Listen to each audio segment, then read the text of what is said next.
Hola, buenas. Esta videoconferencia es para intentar explicar de forma sencilla pero al mismo tiempo compleja una de las grandes obras de la historia del arte que es el Augusto de Primaporta. Así que es una videoconferencia sobre una obra de arte específica. Voy a analizarla formalmente, claro está, pero sobre todo voy a intentar insertar esta obra en el contexto político de la antigua Roma. A ver cómo me sale. Bueno, primero vamos a hablar un poco de la obra así en plan formal. Bueno, el nombre oficial es el Augusto a Prima Porta, se encuentra en los museos vaticanos que se encuentran en Roma. Es una obra relativamente grande, más de 2 metros de alto, el material es mármol, tiene restos de policromía. Está datada en el año 20 después de Cristo, 6 años después de la muerte del emperador Augusto, que es Cayo Octavio Augusto, que es la persona representada. Entonces fue encontrada en las excavaciones de la villa de Primaporta, que era la antigua villa de la esposa de Augusto, Livia Drusila, que vivió, bueno, que fue su esposa durante más de 40 años. Fue hallada a mitad del siglo XIX, así que por lo que yo sé no tiene ninguna historia especial de que fuera robada, etcétera, etcétera. Desde que fue descubierta ha estado en el Museo Vaticano pues una relativa seguridad. Bueno, actualmente se encuentra en un corredor nuevo, un braquio nuevo, que fue pues, inaugurado hace unos pocos años y se encuentra alrededor de un montón de esculturas de época romana, todas ellas de altísima calidad, con lo cual es fácil que la perdáis de vista si vais al Museo Vaticano. Se encuentra aquí. La estoy marcando ahora, ¿no? Aquí se ven a los turistas mirando otras esculturas, seguro porque también son muy buenas, que es verdad. Bueno, ahora hablemos de la forma. Pues hablar del Augusto de Primaporta se puede decir que la forma, la técnica es básicamente perfecta. Pueden ser los romanos como escultores, pueden ser igualados pero no superados. Bueno, se puede decir que es una escultura de figura única, de bulto redondo o exenta. Está hecha para ser contemplada desde todos los puntos de vista. La técnica es la labra. Luego es una obra que combina el pulido de los brazos, absolutamente perfecto, con luego unos relieves de la coraza, que explicaré más adelante. En cuanto al dinamismo, hablaríamos que presenta el clásico contrapuesto del arte clásico. Pues tiene una pierna ligeramente adelantada y la cabeza ligerísimamente ladeada. No presenta, en mi opinión, la llamada curva praxiteliana. Luego, en cuanto a la composición, hablaríamos de la diagonal, que no es una diagonal perfecta, pero bueno, sí que se aprecia, en mi opinión, que constituye el brazo y la pierna. Luego después a nivel de localización yo supongo que estaría situada en un lugar importante en la villa de Primaporta, pero estaría situada en lo alto, en algún tipo de templete o en algún lugar especial de la casa. Es una obra, vamos, sobre el emperador que había sido más de 40 años el esposa de la dueña, de la domina de la casa. En cuanto a la luz, en el Museo Vaticano se encuentra uniformemente iluminado, como no podía ser de otra forma, pero quizás en la villa de Libia pues tendría algún lugar especial, tendría pues a lo mejor velas o una iluminación especial, que no sabemos. Luego, como ya he comentado, está policromada. Entonces aquí tenemos a la derecha una reconstrucción de cómo sería la policromía. Obviamente es mucho más vistosa, quizás a mí me resulta un poco rara de cómo está en la actualidad, que está sin policromía. Entonces es una obra que se puede ver desde múltiples puntos de vista y la verdad es que es bastante técnicamente es perfecta desde cualquiera de ellos. Bueno, ahora hablemos de las influencias. Se ha hablado en los libros de historia del arte de dos influencias. Una es el aringatore, que es el arengante, el arengador, que es una escultura de un político romano de época republicana que está alzando el brazo y que está dirigiendo un discurso pues, a los votantes. Entonces se piensa que este modelo, este modelo o una escultura parecida podría influir en la escultura del Augusto de Primaporta. No es nada raro. Luego también se habla de otra influencia, que es una influencia de tipo griego, el Doríforo, que es una obra de Polícleto. Entonces el contrapuesto del Augusto de Primaporta parece que viene de allí y también el hecho de que esté descalzo, que implica que ha sido divinizado. Todas estas son las dos grandes influencias del Augusto Primaporta, el Aringatone y el Doríforo. Ahora hablemos de las historias de los significados del Augusto de Primaporta, porque es una escultura que parece muy sencilla, pero tiene muchas historias que están por detrás. Bueno, primero el rostro. El rostro, si la comentara formalmente, diría que presenta el equilibrio sereno que los griegos denominaban ethos. Y es verdad, presenta la escultura de Augusto, es de un naturalismo idealizado, le presenta como un hombre joven, a pesar de que tenía más de 76 años. Bueno, tenía casi 77 cuando murió, entonces lo presentan de forma idealizada, pues con el equilibrio sereno que los griegos denominaban ethos. Pero al mismo tiempo, Augusto, durante su carrera política, se manifestó siempre como un político impasible, cruel, inhumano, entonces también puede ser que este equilibrio sereno puede ser porque estén imitando a los griegos o porque también es el mensaje político de ese gobernante sabio que está gobernando la República Romana. Porque recordemos que Augusto nunca se proclamó emperador o rey, sino que era el primero de los romanos. Entonces, este equilibrio sereno puede ser el mensaje político de la escultura. Luego también está el tema de la coraza. Aquí se pueden observar los relieves que son absolutamente espectaculares y que cuentan una historia. Una historia que solamente si eres un romano pues puedes conocer. Pero bueno, la cuento aquí. Aquí en el relieve, que son de altísima calidad, se observan aquí dos figuras. En una tenemos un legionario romano acompañado por un perro al cual le está siendo devolviendo un estandarte con el águila imperial. Entonces, esto hace referencia a un desastre que sufrieron las legiones romanas en la época del tío padre de Cayo Octavio Augusto, de César, donde un general romano llamado Craso fue aniquilado junto con sus legiones en Partia. Entonces, como fue aniquilado, pues los partos se llevaron los estandartes, que eran objetos casi sagrados sagrados para las legiones, y aquí está Augusto recuperando los estandartes de las legiones. Es una victoria diplomática y se presenta a Augusto como aquel que ha recuperado la gloria de la antigua Roma, pues que habían perdido la batalla. Otros mensajes de la obra, bueno, hay figuras mitológicas, aquí arriba está el carro del Sol, o Apolo o Helios, y aquí abajo tenemos la simbología probablemente de un río con una cornucopia, que es el cuerno de la abundancia, así que probablemente está hablando pues de la gestión política de Augusto como positiva y que trae la paz y la riqueza. Aquí tenemos una imagen de la parte superior de la coraza, se pueden ver bestias mitológicas que son en los enganches, y luego el carro del Sol, Apolo o Helios, ¿no? Que persigue, no sé a quién persigue, probablemente a la luna. Pero bueno, y aquí se abre la aurora o el alba. Es una coraza carísima que está muy ceñida al cuerpo, de una calidad exquisita. Aquí tenemos dos fotografías de la coraza, entonces se puede ver también la calidad, la técnica, que es formalmente perfecta en en la coraza, en los pliegues de la ropa. Esto es absolutamente impresionante. ¿Vale? Que es la ropa que estaba dentro de la coraza para que no hiciera daño. Entonces, como ya he comentado, los escultores romanos pueden ser imitados, pero no pueden ser mejorados. Luego hay una figura que apenas se aprecia, que es una especie de niño montado sobre un delfín. Este niño montado sobre un delfín es Eros o Cupido, el hijo de Venus. Entonces, ¿por qué esta figura está en la pierna? Aquí no parece que tenga una función estructural, ya que no aumenta la solidez de la escultura, sino que aquí se está enfatizando la conexión de la familia de Cayo Octavio Augusto con la familia de Cayo Julio César. Cayo Julio César fue divinizado por Augusto y la familia de Julio César decía descender de la diosa Venus, Venus o Afrodita para los griegos. Entonces, que coloquen aquí a Eros, al hijo de Venus, pues tiene una simbología clara como que Cayo Octavio Augusto es de la familia de Cayo Julio César.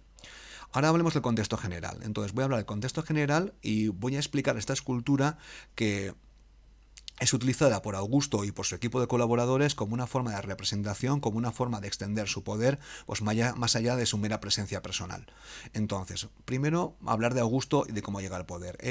Augusto, es nombrado hijo adoptivo de Julio César, y entonces al principio de su vida se embarca en un montón de guerras y de asuntos políticos contra la gente que había asesinado a su tío, y después de múltiples guerras consigue acabar con ellos. Acabar con ellos significa asesinarlos. Y después, más o menos con 30 años, pues genera lo que ha sido llamado la Pax Romana. Establece la paz en la República Romana, y entonces, como él sabía que a su padre tío, había sido asesinado porque pensaban que se iba a proclamar rey, él se proclama príncipe, primero de los romanos. Un romano más, el más importante, pero muestra claramente que no se quiere proclamar rey, ni tirano, ni dictador. Esto es una maniobra política inteligentísima de Augusto, que sabía que su vida corría peligro si se proclamaba rey. Además, él procede a divinizar, a convertir en sagrado, no Dios, a Cayo Julio César. La memoria de su tío padre, ¿vale? Pues la conserva y entonces lo diviniza. Luego después, durante su gobierno, aunque él no era rey, pues genera lo que se ha llamado una autocracia consensual. Mandaba él, pero él intenta no romper con los valores tradicionales romanos. Respeta las instituciones republicanas, aunque mandaba él escrupulosamente. Procede con algunas reformas políticas que hacía falta, por ejemplo, pues aumenta la ciudadanía de mucha gente que vivía fuera de Roma. Respeta las instituciones y luego después defiende los valores conservadores de la familia. Él como persona parece que era muy conservador. Y bueno, y él promueve la natalidad, a pesar de que estuvo con su esposa Livia más de 40 años y no le dio ningún hijo a Augusto. Y luego, en este papel de crear una autocracia consensual, las imágenes tienen un papel esencial, y esto es la tesis de esta parte de la videoconferencia. Luego tiene un programa de obras públicas impresionante. En las Res Gestae, que es un documento político de propaganda que genera al final de su vida, dice que encontró una Roma de barro y la dejó de mármol, y en parte tenía razón. Luego, para esta tarea ingente, no la hizo solo, sino la hizo con un equipo de colaboradores, que voy a hablar de algunos de ellos, que son Agripa, Mecenas, Virgilio o Livia Drusila. Aquí tenemos una imagen de los tres principales. A la izquierda tenemos a Livia Drusila, estar atentos porque luego después voy a hablar más en específico de ella. Aquí tenemos a Mecenas, que es el que ha dado el nombre a las personas que patrocinan a los poetas, a los filósofos y a los artistas, que era el encargado de la propaganda política en época de Augusto. Y aquí tenemos a Marco Agripa, que es un general ingeniero absolutamente brillante, que le gana casi todas sus batallas, porque Augusto como general era bastante malo, bastante incompetente, pero tenía un amigo muy fiel, Marco Vipsanio Agripa, que le hizo de general. Básicamente de Agripa se puede decir que era coemperador, aunque la primacía le correspondía a Augusto. Bueno, entonces él utiliza, él o su equipo, la escultura como una forma de manifestar la propaganda política, de convertir en natural por su primacía sobre la antigua Roma. Y se representa de tres formas: como sacerdote, como militar y como senador. A pesar de que como militar sabemos que no era demasiado bueno, y bueno, como sacerdote y como senador sí que era bastante efectivo. Aquí tenemos las tres representaciones. Aquí tenemos en la parte de la izquierda como senador, aquí otra figura de representación como senador, aquí como en el Augusto de Prima Porta en forma de, pues con la coraza Toracatus como comandante, y aquí tenemos a la derecha que tiene la túnica por encima de la cabeza en sus funciones sacerdotales. Estas son las funciones de Augusto, y él encarga muchas esculturas con las cuales Augusto es conocido en todo el territorio de la República Romana. Otra forma de propaganda es el altar de la paz. Un altar de la paz que es una pieza impresionante, que han construido un museo solamente para este altar. Entonces, en el altar de la paz, uno de los relieves es precisamente la figura de la paz que tenemos aquí, que es la paz que está alimentando la riqueza, que son sus hijos. Se puede ver sobre su túnica, pues frutas y verduras que simbolizan la riqueza. Aquí abajo se pueden ver animales, aquí se pueden ver ríos. La idea clara es que la Pax Romana de Augusto había traído la prosperidad y la riqueza a la República Romana.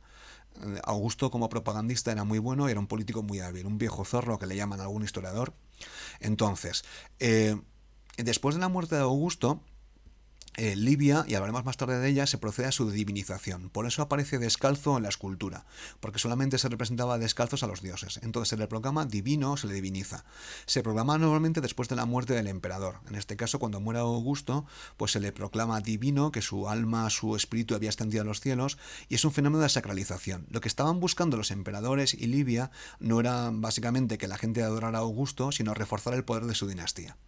Luego después, en el final del imperio, se cambia la costumbre y se pasa a proclamar a los emperadores deus, o se les deifica. Era una costumbre oriental, despótica, que a los romanos no les gustaba nada y que causará muchos problemas con el cristianismo. Pero bueno, es una historia que será contada en otra ocasión. Luego después estas esculturas de Augusto pues se colocaban en los templos que estaban en las provincias romanas. Aquí hay una imagen de un templo muy bien conservado en Nimes, que es la Maison Carré, me falta un acento por ahí. Entonces en la cela o nave interior se piensa que había una escultura de Augusto. Esta foto la saqué dentro del templo, es de una película, es una ficcional, pero se puede observar cómo las élites galorromanas pues presentaban las ofrendas en homenaje a la escultura de Augusto. Era una forma de mostrar su lealtad a Roma. Y entonces, estas esculturas romanas, la de Augusto es una, pero todas las demás que vendrán después, pues también, trataban de mostrar como tres cualidades. Una es la autoritas, es la autoridad personal de gran líder, entonces la gente obedecía a Augusto, no porque fuera más fuerte, sino por su prestigio personal. La potestas, el poder derivado de las leyes romanas, y luego la majestas, que es la gloria que venía de sus triunfos y victorias en el pasado. La majestas tiene una significación religiosa que luego se la utilizaba por el cristianismo, que se llamaba la majestas domini, etc. Entonces, los líderes romanos tenían que mostrar autoritas, potestas y majestas, y esto se conseguía mostrar que la tenían a través de las esculturas.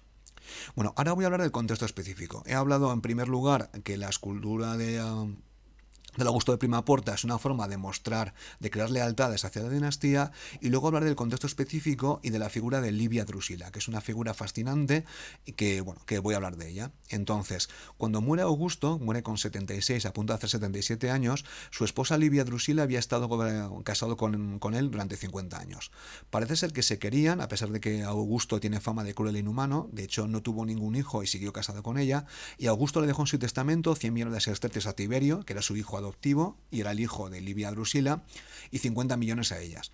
Entonces, aunque Livia durante su vida siempre se había mostrado como una matrona recatada que no se metía en política, todo el mundo sabía que era una colaboradora de Augusto, era una de las personas que gobernaban Roma. Entonces, Augusto, Cayo Octavio, que no era una persona dada a sorpresas, dio la sorpresa en su testamento y nombró a su esposa, a Livia, hija adoptiva, con lo cual es un poco chistoso, un poco paradójico, pero en el funeral era al mismo tiempo su esposa y su hija. Entonces, al ser su hija, ahora Livia era miembro de la familia Julia. De hecho, tomó el nombre de Julia Augusta a partir de la muerte de su esposo.